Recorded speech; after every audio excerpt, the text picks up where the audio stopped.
ረጃጅም ሰልፎች ታያለህ የነዳጅ ሰልፎች ከዛ እነዛ ሰልፎች እኔ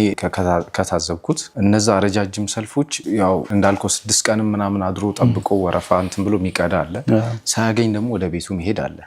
ከዛ እነዛ ሰልፎች የሚያመጡት ጣጣ አለ አንደኛ መንገድ በጣም ክራውድ ይሆናል ያው መሰለፋቸውም ግዴታ ነው ከዛ ውጪ ደግሞ አካባቢው ላይ የሚያስተናብሩ ወጣቶች ወይ ትራፊክ ምናምን ሳይኖር ይቀርና ግጭቶች ምናምን ይኖራሉና እንደዛቸው የሚያጡ ሰዎች አሉ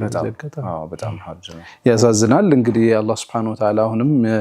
ዓለማችን ላይ የሚታዩ ችግሮችን ሰላም ያድርግልን እነዚህ ችግሮች ተቀርፈው ደግሞ ወደ ኖርማል ሊመለስ ምኞታችን ነው እኛ ሀገር አንዱ ሌላው ችግር አንድ ነገር ከወጣ ይመለስ በዚህ አጋጣሚ የሚፈጠሩ የዋጋ ጭማሪዎች ምናምን በቃ ወደ ቦታቸው አይመለሱምና መከራ ያለ ሰው ነጋዴዎች ከሆርሙዝ መከፈት በኋላ የዋጋ አብሮ መቀነስ